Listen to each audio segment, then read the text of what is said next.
Boa noite, amados. Graça e paz. É bom estarmos aqui em comunhão com os irmãos. Tempo precioso, estava já sentindo falta dessa comunhão. Há um bom tempo eu não participava em virtude de outras responsabilidades.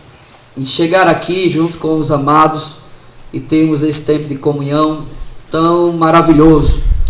É um prazer para nós, foi com satisfação, alegria, que nós recebemos o convite do pastor Tenório e estamos aqui hoje à noite, numa responsabilidade tremenda de pregar a palavra de Deus, não só porque estamos aqui, mas porque pregar a palavra de Deus traz sobre nós muita responsabilidade. E nessa intenção recebemos um desafio de trazer um tema que também foi um desafio para mim. É tempo de despertar, encorajador tema, confrontativo tema, e eis que estamos aqui nesta noite, prontos a passar, meditar, refletir na palavra de Deus, o que nós, mediante a direção, oração e estudo da palavra, conseguimos assim preparar e trazer para a edificação dos irmãos. Vou deixar o notebook aqui também, o irmão me auxilia aí, por favor, que eu esqueci o controle e não terei como estar olhando sempre aqui ao meu lado para acompanhar o nosso estudo. Espero que você tenha a sua Bíblia aí aberta em Efésios capítulo 5, versículos, a partir do versículo 1. Sei que o versículo chave de onde foi extraído o tema é o versículo 14, mas achei por bem trazer como base todo o capítulo para embasar melhor nosso pensamento e nossa ideia central daquilo que queremos deixar como reflexão para cada um de nós. E se hoje e amanhã nós conseguimos sair daqui mais conscientes de que mais do que necessário, de que urge realmente despertarmos, certamente nós vamos alcançar o nosso objetivo. Queridos, o tempo de despertar, na verdade, ele já passou. Não é um tempo perdido, obviamente, mas é um tempo que é precioso. É um tempo que traz sobre nós uma certa demanda de administração daquilo que Deus nos promove neste mundo, daquilo que Deus pode promover por meio de nós, por nosso intermédio neste mundo. Um dia desses eu era jovem, já estou aí com 33 anos, pai de família, com filho, e o tempo vai passando. E o que é que na verdade nós temos feito para Deus? O que é que na verdade nós temos produzido na obra de Deus? O que é que temos feito com esse tempo que Deus tem nos dado? E o que é que temos feito com o tempo em que Deus tem proporcionado para cada um de nós, como ocasião, como oportunidade de servirmos a Ele? É sobre isso que eu queria que os irmãos, nesses 2 dias, refletissem juntamente comigo.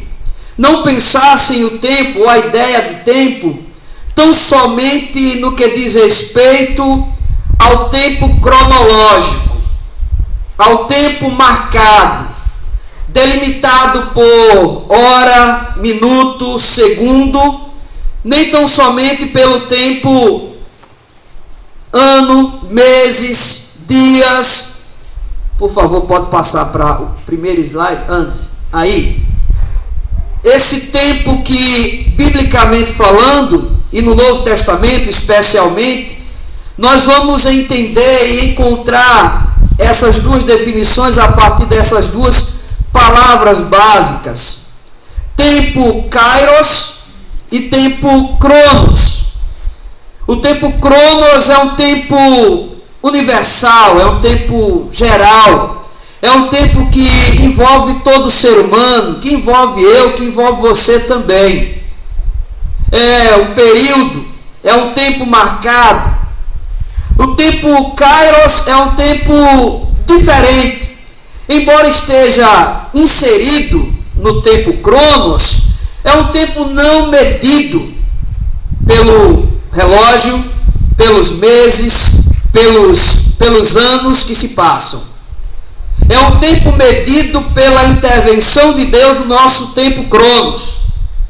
É um tempo medido pela maneira como Deus age em nossas vidas, participando delas, promovendo nela oportunidades singulares, maravilhosas, extraordinárias.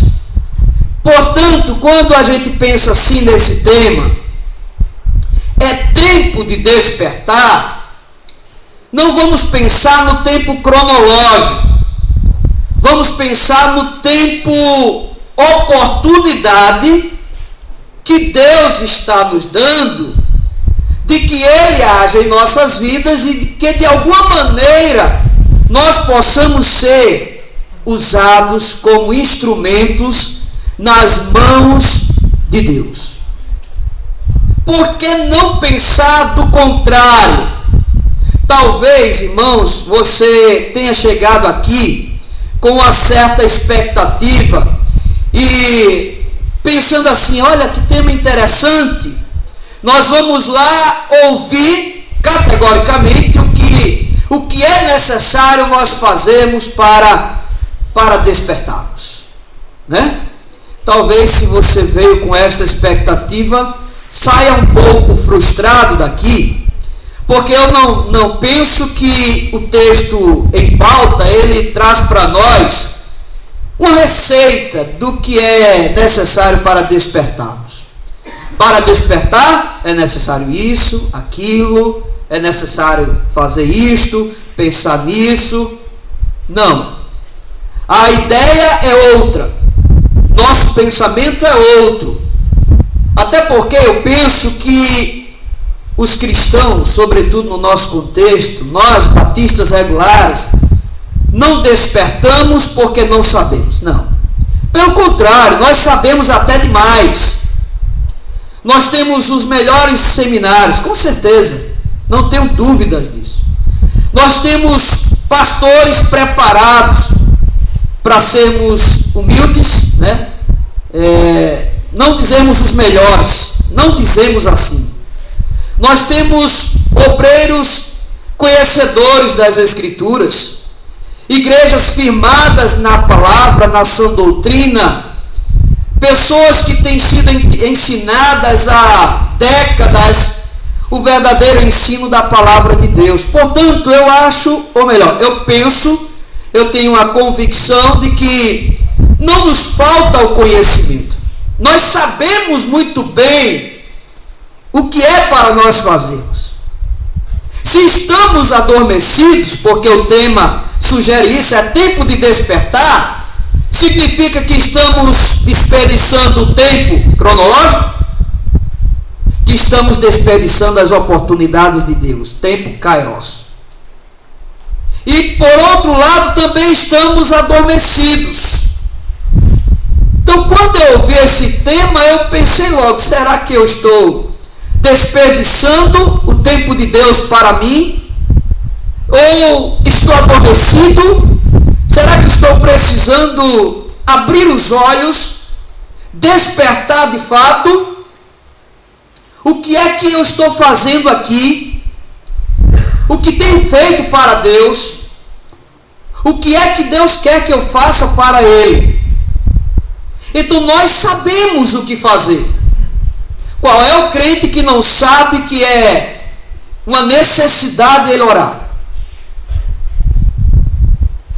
Ler a Bíblia, frequentar a sua igreja, congregar, evangelizar, servir a Deus com os seus dons, contribuir para o sustento da obra de Deus e dos missionários, fazer o bem, principalmente aos da família da fé. Ora, nós sabemos por demais dessas coisas. Então não é por falta desse tipo de conhecimento, entende o que eu estou querendo passar? Não é por falta de saber destas coisas, porque nós sabemos até demais. E eu penso que o saber ensoberbece, diz a Bíblia, né? E por saber desprezamos algumas coisas. Então não é por falta desse saber. Eu creio que a ênfase está mais profunda, que a ponta do iceberg está mais no subjetivo, na essência, no ser, no compromisso de cada um de nós.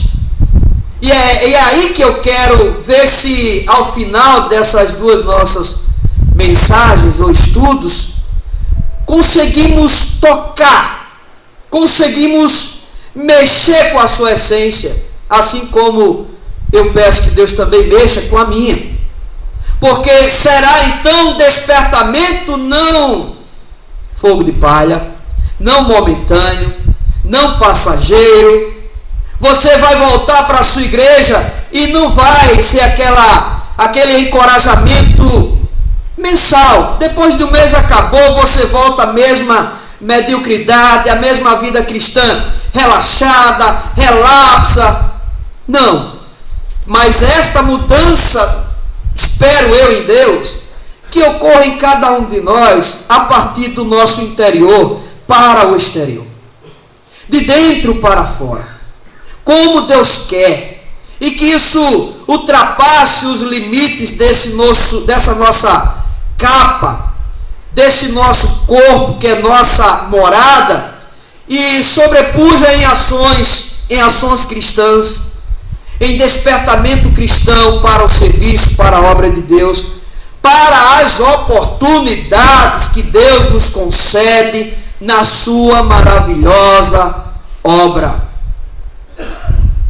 Quando o seu pastor, por exemplo, te chamar para, ou melhor, te desafiar para você dar um estudo, proferir um estudo na igreja, e você diga: pastor, eis-me aqui, pode contar comigo.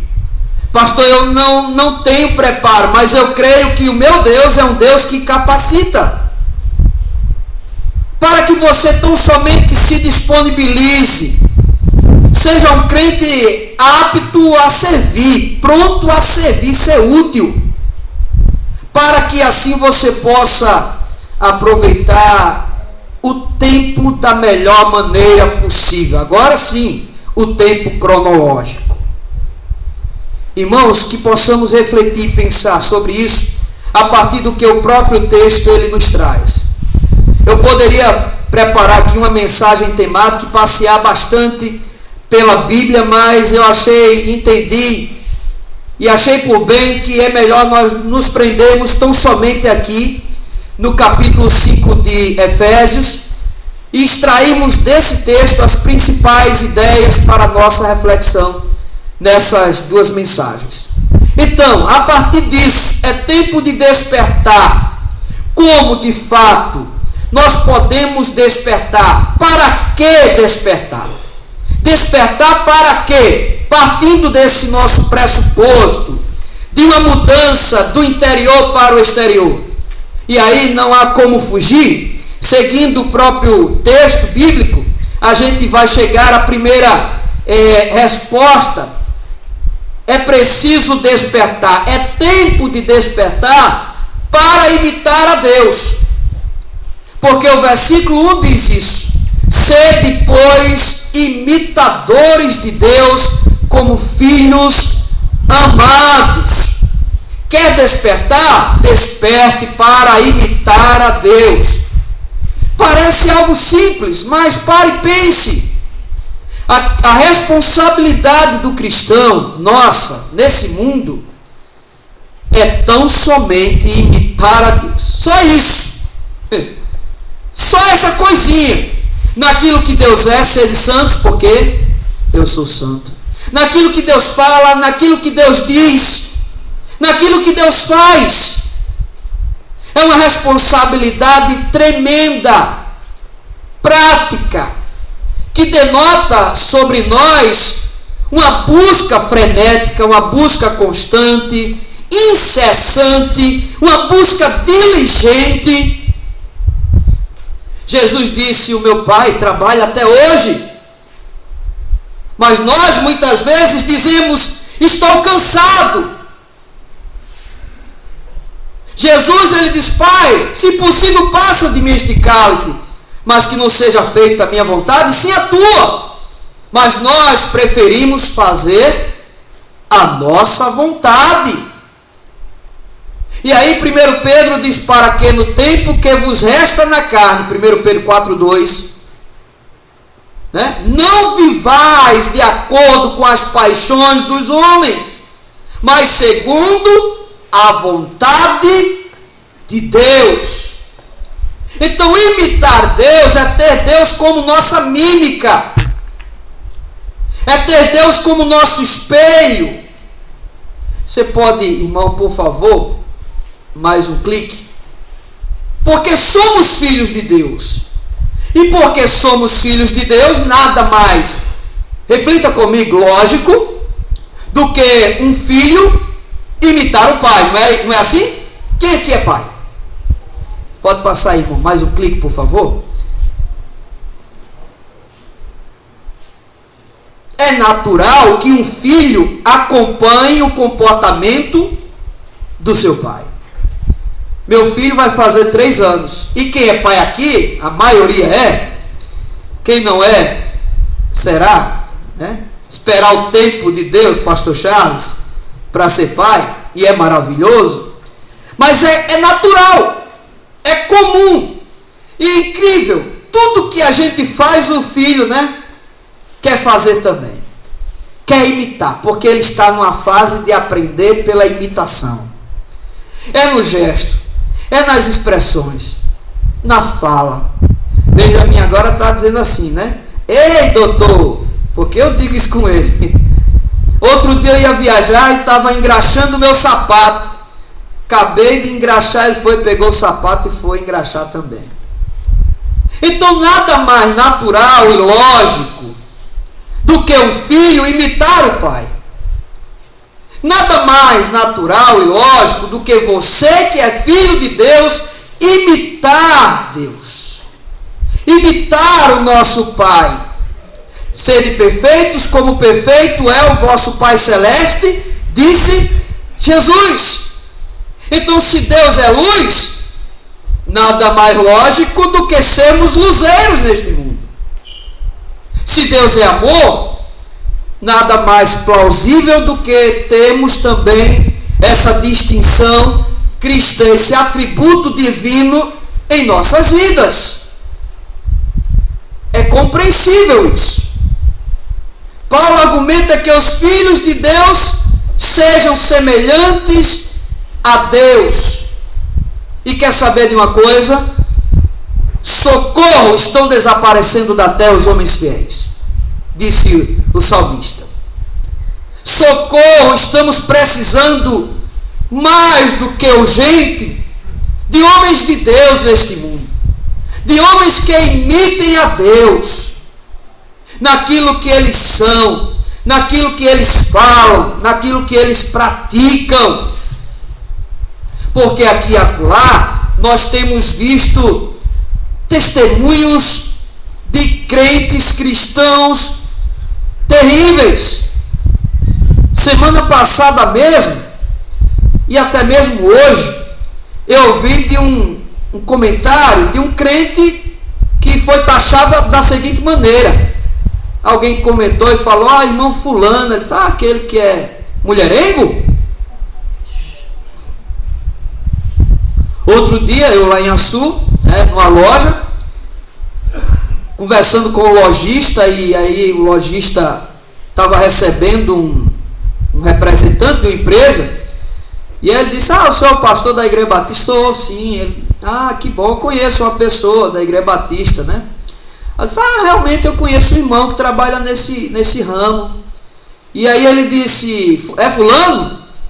Eu disse: sim, fulano. Você conhece? Fiquei feliz, Isso é aquele velhaco? Eu digo: conheço, mas não. Não disse isso, mas me deu vontade de dizer. Porque é assim que é taxado o Filho de Deus, ou talvez não seja. que não imita Deus.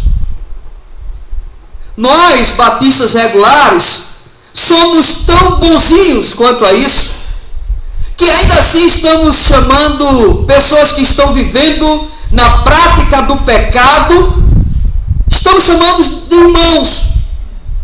Estamos dizendo, porque o bichinho é carnal. É assim mesmo. Depois ele amadurece. Depois quando? Quando ele morrer? Que ele realmente vai para a glorificação final? Porque ele realmente vai acabar o pecado na vida dele? Será difícil. É difícil evangelizar dessa forma. Testemunhar, testificar de Cristo dessa forma. E aí eu vejo homens como, por favor, homens como MacArthur, irmão Renato que está aqui, me mandou esse texto do artigo, escrito em partes por ele, quando alguém perguntou para ele, mas MacArthur, você escrevendo um livro que ele vai lançar, escrevendo assim, combatendo a heresia do pentecostalismo, você está agindo com falta de amor. E aí, nada melhor para nós cristãos imitarmos a Deus, partindo do nosso principal referencial. No versículo 2 diz aí, e andar em amor como também Cristo nos amou e se entregou a si mesmo por nós, como oferta e sacrifício a Deus em aroma suave, sacrifício agradável a Deus, vida em amor. Mas ainda não aprendemos o que é amor, ainda achamos que amor é, como diz a letra do Inário, olhar com simpatia o erro do irmão. E esta frase ela pode ser entendida de duas maneiras. Simpatia no sentido de estender a mão para restaurá-lo quando realmente o cristão ele quer restaurar-se, ou simpatia de alisar a cabeça, né? Bichinho. Penso eu que a ideia do autor do hino é restaurar. Amar nesse sentido, e não no sentido de aceitar tudo, de passar a mão na cabeça do pecador que está vivendo na prática do pecado, daquele que está deturpando a palavra de Deus, a doutrina da palavra, a sã doutrina. E aí vem MacArthur e diz, falta de amor é deixar as pessoas na escuridão e no erro. Também fui acusado de dividir a igreja. Concordo com isso. A verdade, por sua própria natureza, causa divisão. É muito mais importante estarmos divididos pela verdade do que unidos pelo erro. Queria poder chamá-los de irmãos, duro, né? Mas o movimento pentecostal é feito, em grande parte, por não cristãos. Você quer encontrar muitos inimigos? Fale a verdade de Deus. Pregue a verdade de Deus. Em amor, mas pregue. Fale o que as Escrituras dizem. E certamente você vai despertar em si uma fé inabalável, como também nos outros uma perseguição, uma discórdia, uma dissensão sem precedentes na sua vida. Sabe por que a igreja está acomodada, penso eu? Porque a igreja não está mais combatendo as heresias, porque a igreja não está mais combatendo o pecado com a veemência que deve. Quer ser perseguido? Fala hoje em dia contra o homossexualismo, abertamente nas redes sociais, nos programas de rádio, nos cultos públicos. Fale, e você verá que vai despertar grandes perseguições à sua igreja, a você, aonde quer que você esteja. Então esse amor, sobretudo, é um amor a Deus, embasado naquele que é o nosso referencial, o Senhor Jesus Cristo, que vive, que é para nós o exemplo de vida de entrega, de sacrifício. Sacrifício a Deus. Viva para Deus. Quer despertar? Viva para Deus. Viva para agradar a Deus. Seja um sacrifício agradável a Deus. Não estamos aqui para agradar a homens. Portanto, desperte para imitar o seu pai. Está na hora de você imitar o seu pai. Segundo, é tempo de despertar para andar como filhos da luz. E realmente esse é o nosso maior desafio. Não é à toa, não é em vão, não é aleatório que é usado esta metáfora, esta ilustração. Luz para nós nos dias atuais, nos tempos modernos, parece algo muito natural, parece algo normal, porque para onde a gente vai a gente tem energia elétrica, a gente está rodeado por luzes, quer naturais ou artificiais. Mas a época do início do cristianismo, luz não era natural, tão natural assim. Escurecia, as pessoas ficavam em trevas. Portanto, qualquer luz, qualquer chama de luz, de fato diferenciava, ilustrava, chamava a atenção, iluminava, testemunhava algo. Até porque ninguém acendia uma chama à toa. E é exatamente isso que nós, como cristãos, devemos ser nesse mundo que jaz no maligno, que está em trevas. Viver como filhos da luz. Você pode estar achando estranho? Versículo 8 diz assim: pois outrora eras trevas, porém agora sois luz no Senhor. Andai como filhos da luz. É nossa responsabilidade. A responsabilidade de brilhar nesse mundo é nossa, não é do ímpio. Nós não podemos cobrar deles oração, testemunho cristão. Nós não podemos cobrar deles vida íntegra. Não podemos, porque é uma responsabilidade nossa. Portanto, é tempo de despertar para andar na luz. E sabe a melhor maneira por onde começa o andar na luz? Pode passar, irmão, por favor? A partir do nosso falar. E aí o versículo 3 e 4 diz assim: mas impudicícia e toda sorte de impurezas ou cobiça nem sequer se nomeiem entre vós. Crente que vive contando piada imoral e os outros rindo, né? Sem graça isso, inconveniente, obra das trevas. Parênteses, eu uso a toalhinha, mas não sou Valdomiro não, viu? Lá na igreja me chamam a toalhinha do Valdomiro, mas ele já aprendeu comigo, antes dele eu já usava. Desde que cheguei em Açu é manga curta e toalha, para enxugar o rosto. Então, irmãos, nós precisamos começar a testemunhar a partir do que nós falamos. Sim. Nosso falar fala muito quem somos. Quer saber se um homem é espiritual ou não? Observe o que ele fala, o que ele diz. Observe o que ele transforma, aquele sopro que sai do seu pulmão e que passa por esse órgão chamado língua. Note bem, avalie bem. Ou como diz o irmão Luciano, espie bem naquilo que a pessoa está falando. Quer conhecer o coração de um homem?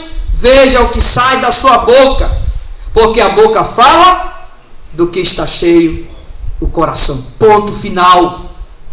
Ah não, mas eu estava brincando. Ponto final. Fico com a palavra de Deus, que diz: nem sequer se nomeie.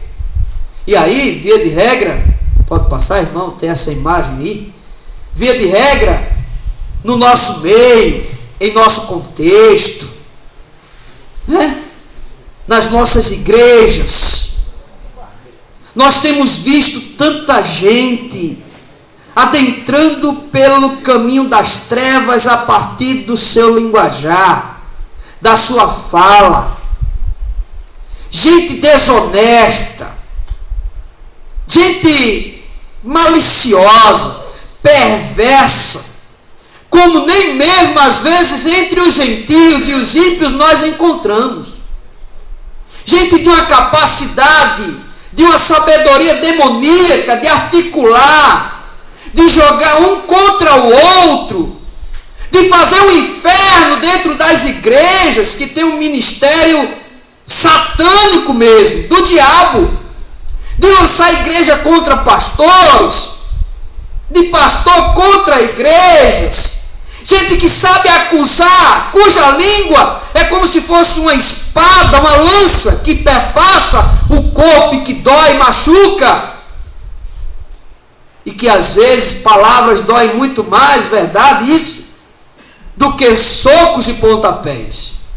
São línguas venenosas, línguas que fazem o mal, quando na verdade o Filho da Luz deveria usar a sua língua para a glória de Deus, para transmitir palavras de edificação, e não palavras tortas, e não fofoca. É o que eu tenho ensinado à igreja onde pastoreio, desde que cheguei. Efésios 4 aqui diz: fale a verdade cada um com o seu próximo. E aí o irmão chegava e dizia: pastor, o senhor está sabendo de irmão fulano? Você já falou com ele? Não, fale com ele. Vinha outro e levava de mim para outro, e eu disse: você falou com o pastor? Pergunte. Eu estou ensinando isso à igreja. Irmão, quando alguém vier falar de você, para você de outro irmão, pergunte: já falou com ele? Para acabar essa fofoca dentro das igrejas. É uma luta incessante, é uma luta constante. Mas se quisermos andar como filhos da luz, se quisermos de fato despertar, nós precisamos usar as nossas línguas para a glória de Deus, a começar pelo nosso falar, porque é o nosso falar que transmite o que está no nosso coração. E é aí que vai surgir a tão sonhada mudança, o tão sonhado desenvolvimento, encorajamento, despertamento, avivamento, ou como queira chamar. Chega de estarmos esperando bons frutos de corações podres dentro da igreja. Não há como. É necessário extirpar do nosso meio o pecado, a fim de que Deus faça maravilhas no meio de nós, como está escrito lá em Josué. A igreja está adormecida, em grande parte porque muitos têm vivido a vida cristã relapsa, não estão brilhando, estão apagados, sem frutos. Ou como diz a música do Logos: não quero ser árvore achada sem frutos no pé. Tem crente que poderia morrer já, não ia fazer falta nenhuma. Aliás, ia ser até bom para o evangelho, ia ser até bom para o pastor dele, que vive sendo apedrejado por ele, que vive sendo traído por ele pelas costas, e o evangelho envergonhado. E é uma tristeza. E é aquela história, né? Estava lá o defunto no caixão e o pastor pregando, e só falava coisa boa do defunto. A viúva cutuca o filho e diz: menino, vai ver se é teu pai que está ali mesmo no caixão. Que esse homem aí que ele está dizendo que é tão bom assim, eu não conheço ele. Eu era casada com ele, eu não conheço não. Vê ali, se é ele mesmo. Mas que tristeza. Que tristeza. Outro dia, conversando com um rapaz, e eu estava enfrentando uma dificuldade, E aí, conversando com esse rapaz, eu disse para ele assim: você não sabe o que é ter um pai. Você sabe o que é ter um provedor. Irmãos, quando eu falei isso, esse menino caiu no choro. E chorava que soluçava. Ele dizia: pastor, é realmente somente isso. Quantos nós não temos em nossas igrejas dessa forma? Que vivem numa capa, sabe? Que dizem que são filhos da luz, mas só na igreja. Em casa são filhos das trevas. A mulher vive atemorizada. Não tem diálogo com o marido. Ela chama ele para conversar e tratar os problemas. Ele vira para o outro lado e diz: aqui quem manda sou eu. Deus é que disse: eu sou o cabeça do lar. Me obedeça. O filho não tem segurança, só tem nele um provedor, aquele que põe a comida dentro de casa, aquele que não deixa faltar a roupa, mas nada mais. Carinho, amor, atenção, afeto, instrução, exemplo, nada disso. Que tristeza, mas que grande tristeza, que lástima. Alguém aqui já conhece a história do celular, do meu celular? Não, né? Quem conhece a história do meu celular aqui? Pastor Pedro, aí tem, olha nesse bolsinho aí, na frente da bolsa, por favor. Não, outro. Esse daí mesmo, só que na lateral aqui. Aqui, ó, do lado. Esse daí mesmo, é isso. Não, em cima. Aí, achou? Pronto, tá aqui. Epa, traga aqui. Esse celular é o seguinte. Quando eu cheguei em Açu, sei o que foi que aconteceu, Renato. Tinha um bocado de gente morrendo, não foi? Irmã Maria Pequena. Por que eu estou dizendo isso? Porque eu tive o privilégio de conhecer nesse ministério lá grandes homens e mulheres de Deus. E a irmã Maria Pequena, ela era pequena só no nome, ela era desse tamanho. Quando eu a conheci, ela vivia deitada numa cama, cometida de dores. E eu a visitei algumas vezes e ela cantava um corinho das antigas que dizia: Deus é tão bom, Deus é tão bom. Alguém conhece aqui? Deus é tão bom pra mim. Ela cantava direto e às vezes ela parava e dizia: ai! Aí dizia lá: bexiga lixa. Que é um nome, eu não sei nem o que é isso. É algum dizer lá do sertão. Esqueça. Como dissesse aqui pra gente, Pedro: eita pílula, né? Pronto. E ela cantava e dizia isso. Mas irmã Maria Pequena, quando se converteu, o marido incrédulo a puxava pelos cabelos na rua. Era assim. E mesmo assim ela não largou Cristo. Seguiu fiel até a morte. Mulher, filha da luz. Andava na luz mesmo em meio às trevas. Num certo dia eu senti no coração, numa dessas visitas, filmá-la. E quando eu filmei, uma semana depois, a irmã Maria Pequena finalmente foi para a glória. Fiquei com a filmagem gravada. Irmão Zé da Rebeca. Fui visitar o irmão Zé da Rebeca, era outro também. Tocava uma rebequinha, ele achava que tocava tudo, mas não tocava nada. Mas para ele era festa. E eu digo, senti no coração, digo, vou filmar o irmão Zé da Rebeca para usar como ilustração. Liga o celular. Calma. Filmei irmão Zé da Rebeca não deu um mês.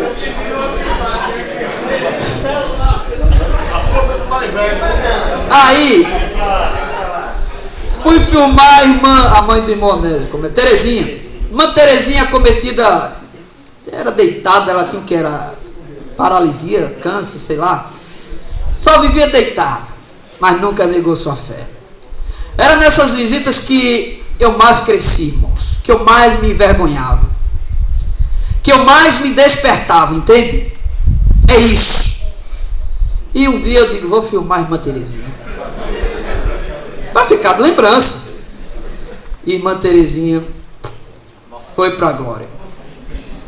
Enfim, quando eu tive a ideia de filmar crente ruim, o celular quebrou. Eu digo, eu vou filmar agora os crentes que estão dando trabalho. O celular quebrou, irmão. O bichinho era tão útil no meu ministério. As imagens que eu tinha, perdi tudo. Perdi tudo. E uma grande arma no meu ministério, perdi. Mas eu estou trazendo isso para que a gente possa despertar, para de fato brilharmos, irmãos, como nós podemos, como filhos da luz, dar testemunhos tremendos. Como nós podemos, como filhos da luz, demonstrar a glória de Deus por nosso intermédio, mesmo sendo pecadores, mesmo sendo quem nós somos. Demonstrar o caráter de Deus, a santidade de Deus, a partir do nosso falar. E aqui a Bíblia nos dá uma lista enorme, que eu não tenho tempo hábil para detalhar tudo isso. Impudicícia, toda sorte de impureza, fornicação, avareza, até isso. E aqui está dentro do quesito falar. Quando você fala hoje com os crentes, o que eles falam é crescer, ganhar dinheiro, prosperar, demonstrando assim um amor ao materialismo, não somente ao dinheiro, mas ao materialismo, às coisas deste mundo, do aqui e do agora. E perdem de brilhar e adormecem para a fé, precisando despertar.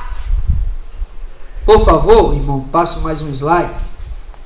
E aí alguns não atentam para a advertência bíblica. Nos versículos 5 e 6 de Efésios 5 diz assim: sabei, pois, isto: nenhum incontinente ou impuro ou avarento que é idólatra tem herança no reino de Cristo e de Deus. Ninguém vos engane com palavras vãs, porque por estas coisas vem a ira de Deus sobre os filhos da desobediência. Isso é muito sério. Nós precisamos ratificar o nosso testemunho, confirmar a nossa fé, aquilo que dizemos por meio das nossas práticas. Chega de dizer uma coisa com a língua, com as palavras, e na prática ser outra. Chega de dizer que somos crentes, mas na verdade nossas práticas são mundanas. São práticas de incrédulos, fornicador, impuro, avarento. Os ímpios, sim, eles são assim. Mas nós não. Não, bichinho, é que ele vive no pecado. Tadinho, é porque ele não quer seguir Cristo, não quer se arrepender. E a igreja tem que aceitar. E não é assim. A igreja tem que tratar. Por favor, irmão, uma imagem que choca, né? Uma imagem que choca, né? Quantos não estão aí deitando-se com as suas mulheres, mas pensando em outras? Quantos não estão na internet visualizando atos sexuais, pornografias? Aí acabar quer ser o crentão. Eu fui para a igreja e não senti nada. Queria sentir o quê? Merece ser filmado. Né? Merece ser filmado. Ora, outro dia, posso passar outra imagem, por gentileza. Outro dia o irmão chegou para mim e disse: pastor, eu fiz uma fezinha. Foi no banheiro? Misericórdia, né? A coisa estava preta, pastor, eu joguei na lotérica, na loto. Estava pensando na igreja? Pois é. Disse: irmão, dê de oferta e a semente multiplica. Mas não vá perder seu dinheiro nisso não. Outro dia o irmão chegou para mim também, já tem essas coisas, né? Pastor, olha, eu assisti ontem um filme pornô. E sabe, pastor, ele dizendo na minha cara isso. Sabe, pastor, eu não senti nada. Absolutamente nada. Digo, ou está morto, desconfiar desse camarada.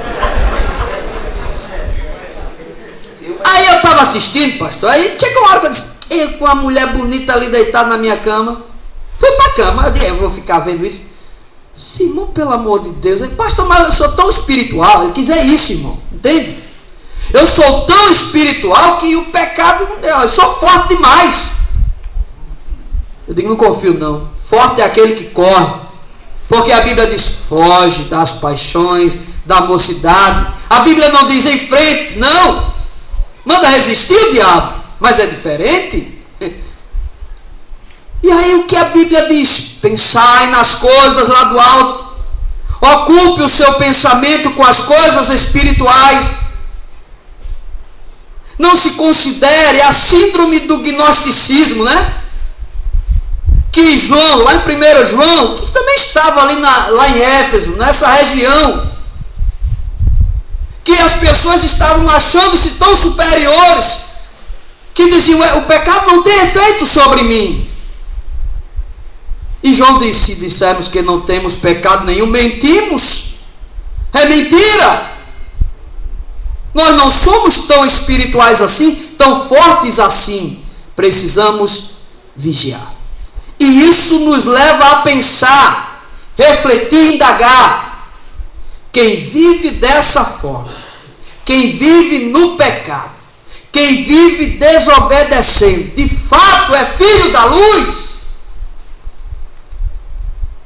Quem vive amando o pecado, fornicando, se prostituindo, sem compromisso algum, é de fato filho de Deus, filho da luz, é de fato irmão em Cristo. Eu deixei de jogar futebol por isso, porque os piores testemunhos eram dos crentes, que quando ia jogar, misericórdia. Eu digo, não, vou mais não, vou nada, porque a perna mais baixa era no meu pescoço, que sou baixinho, né? Digo, vou não. E briga, sabe o que é briga? Quer provar o crente, bota ele para jogar bola mesmo, viu? Pense. E aí nós pensamos, será que realmente somos filhos da... É hora de despertar, meus queridos. Eu trago isso para nós pensarmos e refletirmos. Vamos lá, por favor? E aí trago mais uma vez uma citação de John MacArthur, do livro Evangelho segundo Jesus, que ele defende com toda a propriedade essa teologia que muda. Ele não somente prega, como Jesus disse, vai em paz, né? Não peques mais. Não. Ele enfatiza o testemunho, a transformação. Ele não diz, vai e continue a pecar, continue a viver assim, desordenadamente, no pecado. Não. Ele diz, por que deveríamos crer que pessoas que vivem na prática do adultério, fornicação, homossexualismo, fraude, todo tipo de intemperança são nascidas de novo? Qual é a razão para admitirmos isso? Se o medonho não dá um fruto de cristão, pelos seus frutos conhecereis. Todavia é exatamente isso que se ensina aos crentes de hoje. Dizem-lhes que o único requisito para a salvação é saber e crer em alguns fatos básicos a respeito de Cristo. Desde o início eles ouvem que a obediência é opcional. Não. Obediência é nossa obrigação, é nosso dever. Isso está lá na página 19 do livro de John MacArthur. Mais um, por favor. E aí vem essa citação de Martin Lloyd Jones também, que ele diz, se você não deseja santidade, não vejo que tenha qualquer direito de pensar que é cristão. Você está entendendo bem a seriedade disso? Como nós podemos ter em nossas igrejas pessoas achando que são convertidas e não são? Pessoas que estão andando no pecado, achando que estão agradando a Deus com um sofisma teológico de que foi lhe ensinado, a salvação é pela fé, se esqueça das obras. Eu penso que os nossos ancestrais aí, eles erraram nisso. E penso que também nós ainda continuamos a errar. Porque temos pregado sim que a salvação é pela fé, pela graça de Deus, mediante a fé, mas temos nos esquecido de dizer as consequências, porque entendemos salvação tão somente como livramento da condenação do inferno. Se fosse assim, você era levado imediatamente para o céu. Deus te salva, te transforma, para você ser um instrumento de justiça.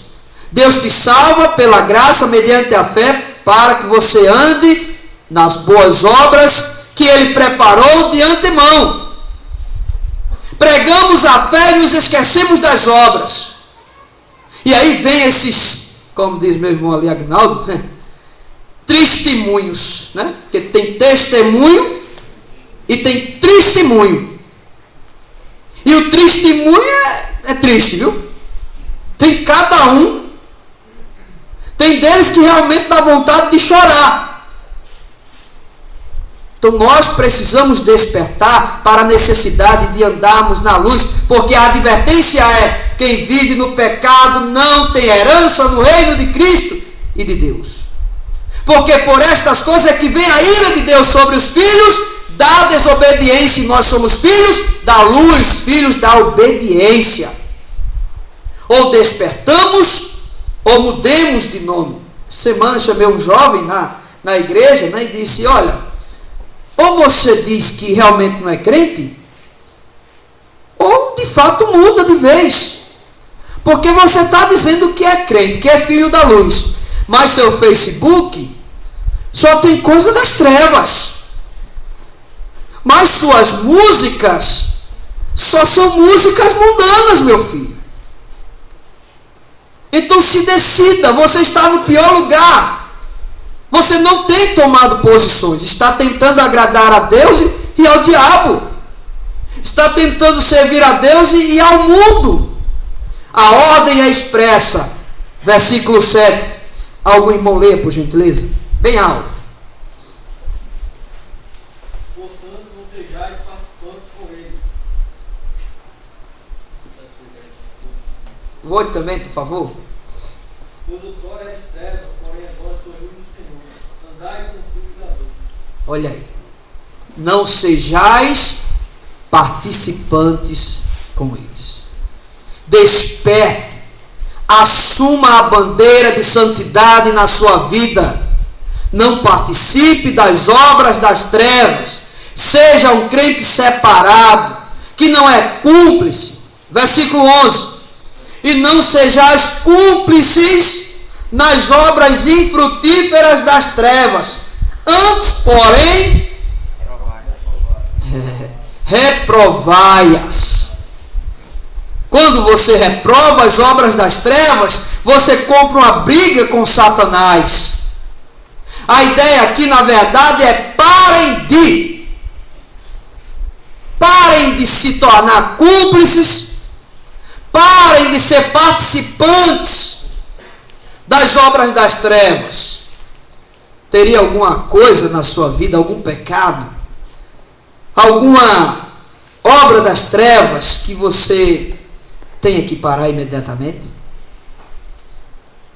Mágoa, rancor, ira, desejo de vingança, traição.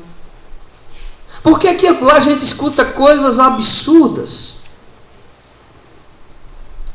A gente escuta de homens que, casados, se acostumaram a ver filmes pornográficos e a se masturbarem.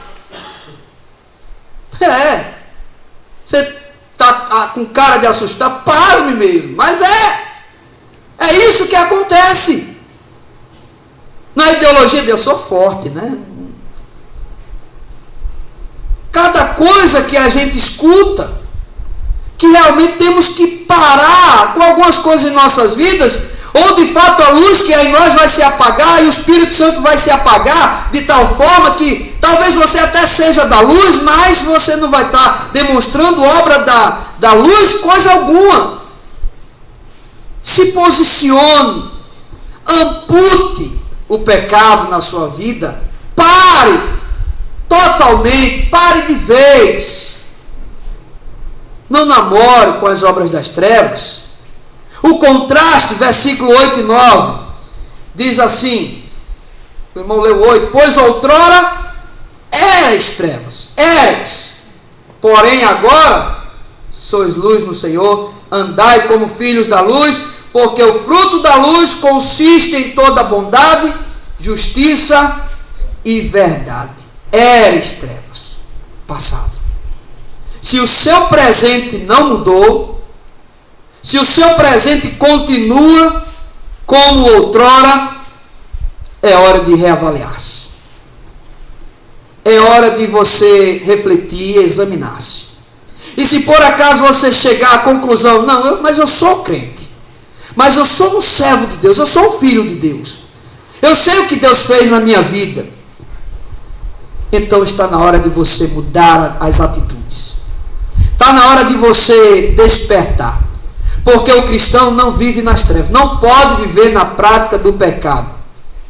Disse Jesus, eu sou a luz do mundo, quem me segue não andará nas trevas. Assim brilha a vossa luz diante dos homens, para que os homens vejam as vossas boas obras e glorifiquem a Deus. E a postura do cristão no mundo deve ser exatamente essa. Ele está no mundo, mas não é um mundano. No mundo, mas não mundano. Ele tem que viver neste mundo imitando o seu pai. Ele tem que viver neste mundo andando como filhos da luz.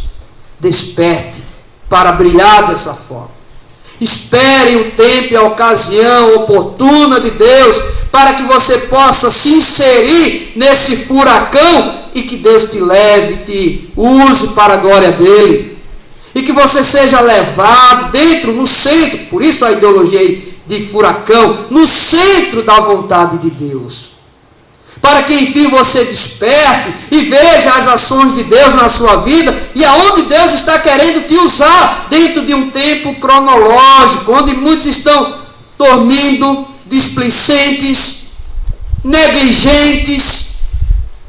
Irmão, não foi para o culto? Não, por quê? Porque não deu vontade. Não deu vontade?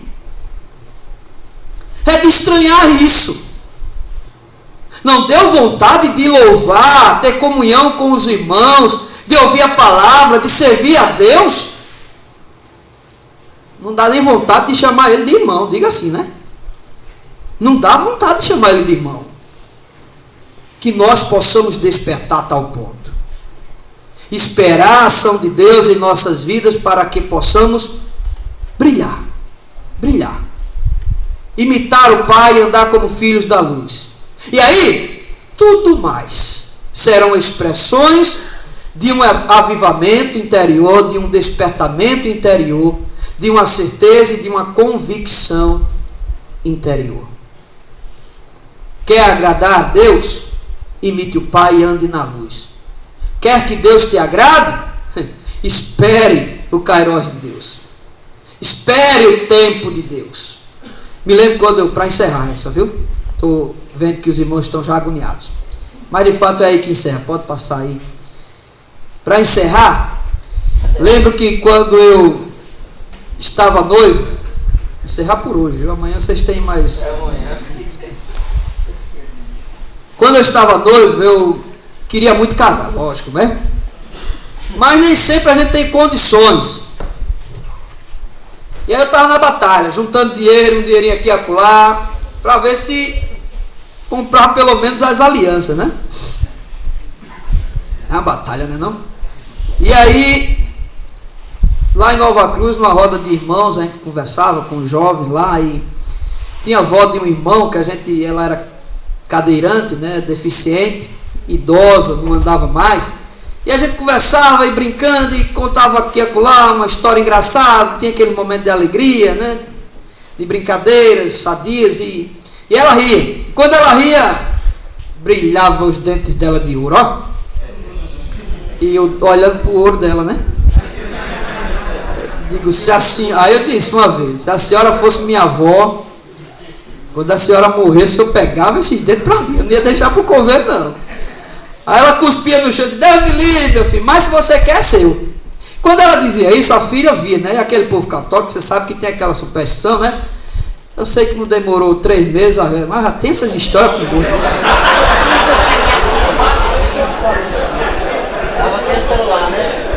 Não, o celular não existia ainda. Eu jovem na igreja, né? Era magro, por aí vocês tiram quando faz tempo. E aí não deu 3 meses, Dona Maria, quando eu penso que não, lá vem a filha. Ei, vou reunir os outros filhos, era um bocado, viu? Bem uns 11. Pra gente decidir com quem vai ficar a chapa dela. E eu escutei que ela prometeu a você. Eu digo, tá bom, eu quero. Vamos lá, chega um dia ela lá em casa com aquela coisa assim, dobrada, né? Embrulhada no papel, e eu ansioso, né? Porque aquilo era o tempo de Deus para mim, porque eu queria noivar. Nem emprego eu tinha. E aí quando eu abri, tô feito. Peguei o martelinho, comecei a quebrar. E tá aqui o ouro, viu? Ela tá rindo pra você, viu? Até hoje, eu não agradeço pela morte dela, lógico, porque nem crente ela era. Mas foi uma oportunidade que Deus me deu e dali por diante, Deus só tem me abençoado. Nunca sonhei com Dona Maria, viu? Nunca.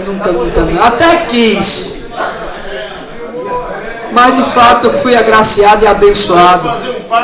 Deus abriu as portas, não abriu? É assim que Deus faz. Essa foi para descontrair, tirar a atenção, para a gente não sair daqui com raiva do pregador, viu? Cuidado quando se aproximar de mim, porque o negócio é meio... Que Deus nos abençoe. Amanhã